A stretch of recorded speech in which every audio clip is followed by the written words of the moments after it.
Hey, do you know when to let go? You say, what are you talking about?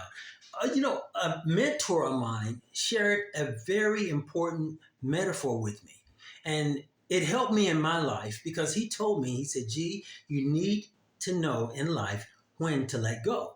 And I said, what do you mean? So he showed me this metaphor, and I'm going to share it with you. The metaphor took place in India or in some places in Africa. They use this thing called a monkey trap. Now, some of you probably heard of it if you watch animal shows.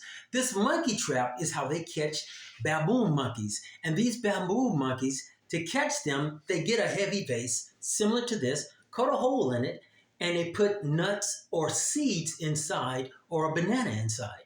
And they allow the monkey to see them drop this food inside this vase. Now, the unique part about it is to catch this monkey, they leave once they drop the food, the individuals, the Bushmans, and they drop the food in there and they go hide and watch. The monkeys see them drop it in, and the monkeys are curious. They come, stick their hand inside, grab the food, and try to pull it out. Well, the hole is big enough, just enough, so they can get their hands inside. But once they make a fist to grab onto the seeds, they cannot take their hand out no matter what they do.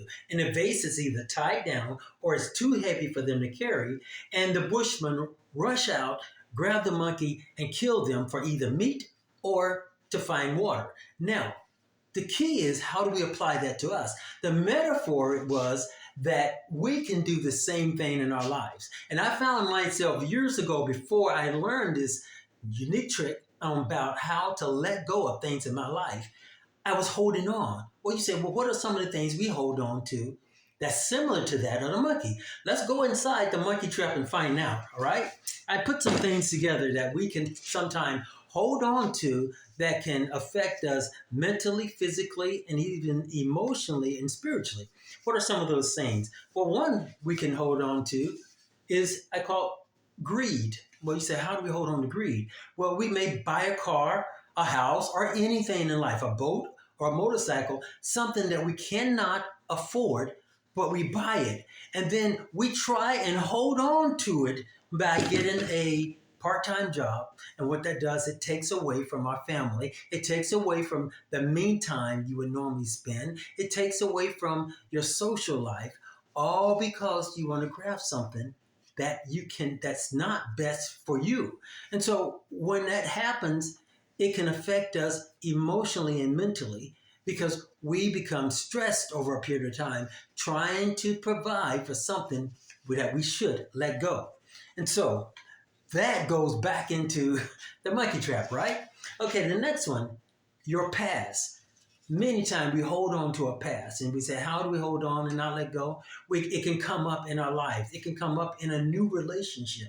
It can come up because we haven't moved on from some trauma in our past that we never addressed. And that can cost us a lot.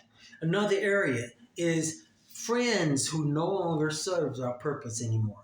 You know, friends are put in our lives for three reasons. One, to be life friends. Two, to be temporary or to help us through situations. And we don't know sometimes when to let go of those friends, or those friends may not know when it's time to let go of us. And so we try to hold on too long. And what happens? That friend is no longer a friend anymore. It was someone that God allowed us to just help for a period of time. Next one, bad relationships. Now, this one can come in the area of getting into a relationship too soon, getting into a relationship before we even ready mentally or emotionally, getting into a relationship that we should have let go of a long time ago, or not getting into it. And that can cost us. Another area, again, is debt. Maybe getting credit cards when something we can't afford. And the next thing you know, you're spending all that time again, just like I mentioned earlier, working for something that's not best fit for your life. Another one, digital distractions. Digital distractions can come from the area of computer, online, internet.